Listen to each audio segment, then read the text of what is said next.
Լավաշի դիմանկարներ հայկական հացը ֆոտոպատումներում ցուցահանդեսում միահյուսվել են հացթուխի վարպետությունը եւ լուսանկարչի հմտությունը, ստեղծելով լավաշների շարք, որում ընդգրկված յուրաքանչյուր լավաշ ունի իր գույնը, ձևը եւ պատմությունը՝ ծաղիկ, տաշեղ, երկվորյակ, արև, մոլորակ, սրտիկ լավաշ եւ նման այլ հետաքրքիր անվանումներով շուրջ 20 լավաշի տեսակ ներկայացնում է մեր ազգային խոհանոցի մշակույթը, բացահայտում լավաշի ծանոթ եւ անծանոթ կողմերը։ Հացի եւ պարենի համաշխարհային օրվա առթիվ կազմակերպված ցուցադրությունը նախաձեռնել է Երեմյան ընկերությունների խումբը Հայաստանի պատմության թանգարանի հետ համագործակցությամբ։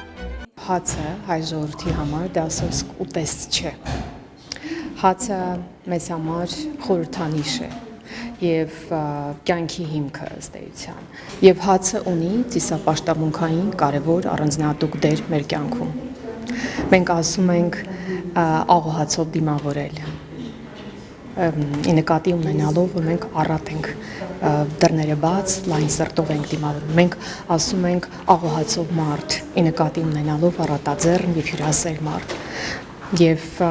բազում այլ խորհրդանշական ասացվածքներ եւ ասույթներ կան, որոնք առնչվում են հացին, որը օգտագործում է մեր կողմից, մեր խոսույթում դարեր շարունակ։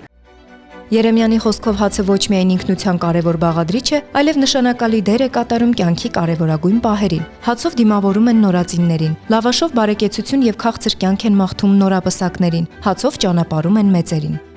Այս ցուցադրությունը մենք մեկնարկել ենք 2023 թվականին առաջին անգամ ցուցադրելով Երեմյան ընկերությունների խմբի լավաշ ռեստորանում։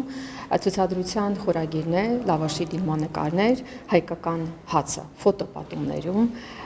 եւ նպատակը այցելուներին եւս մեկ անգամ հիշեցնելն է, թե ինչ դեր, նշանակություն եւ կարեւոր ինքնության մաս կազմող էլեմենտ է հացը, մասնապես լավաշը մեր կյանքում։ Յուրաքանչյուր լավաշ ունի իր առանձին դեմքը, դիմագիծը, իր պատմությունը,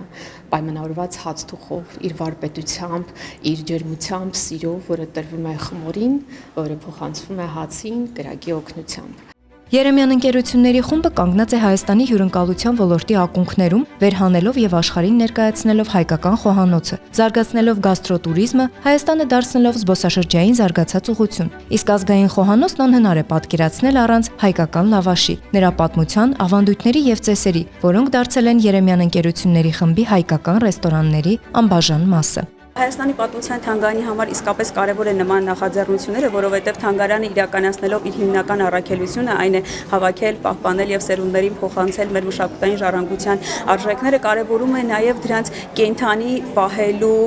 այսպես միտումը եւ շարունակականության ապահովելու միտումը։ Թանգարանում հացին վերաբերող հնագիտական նյութերն արդեն ներկայացված են մշտական ցուցադրության սրահում, իսկ ազգագրական շրջանի նյութերն ավելի ուշ հասանելի կլինեն հանրությանը։ Մինչև տարեվերջ նախատեսվում է վերաբացել 19-ից 20-րդ դարերն ընդգրկող ցուցադրությունը, որի շրջանակում շեշտադրված կլինեն հացն ու հաց թխելու հետ կապված տարբեր պարագաները։ Ցուցահանդեսը «Աղոհացի դերը հայկական մշակույթում» խորագրով բանախոսությամբ առավել կենթանացրեց Աստղիկ Իսրայելյանը։ Նրա խոսքով աղոհաց ասելով առաջին հերթին հասկանում ենք հյուրասիրություն։ Հացը համարվել է սրբություն, հացը համարվել է չարխափան,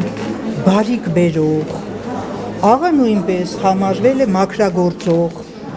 Հայաստանում, հատկապես գյուղերում շարունակվում է պահպանվել լավաշ թխելու գեղեցիկ ավանդույթը, որն իր շուրջ է համախմբում թե մեծահասակներին, թե երիտասարդներին միմյանց հետ շփվելու, զրուցելու հրաշալի հնարավորություն ընձեռում։ Իսրայելյանը շատ է կարևորում նաև այն տարատեսակ աղոթքները, որոնք հնարավորություն են տվել պահպանել հացի ոգին ու միջնորդ դառնալ մարդու եւ Աստծու միջև։ Երբ առաջի հացը կպցնում են թոնրի կողին, որ թխվի, ասում են. «Թազախաց խացի հրեշտակներ,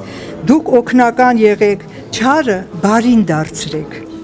Երբ հացը թոնրի մեջ արդեն տժտժում է, հացթուխն ասում է. «Խեր, հացին էժանություն, մահին թանկություն, իմ հորն ու մորն արքայություն»։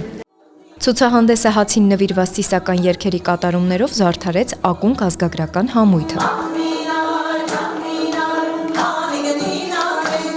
Պայմանավորված այցելուների մեծ հետաքրքրությամբ Երեմյան ընկերությունների խումբը չբացառեց։ Հնարավոր է, որ հաջորդ տարի ցուցադրությունը ներկայացվի այլ հարթակում, նախատեսված ավելի մեծ թվով այցելուների համար, եւ շարունակի կատարել իր կրթական եւ ճանաչողական առաքելությունը։ Անժելա Համբարձումյան, Հայկ Բարսեղյան, Armenpress։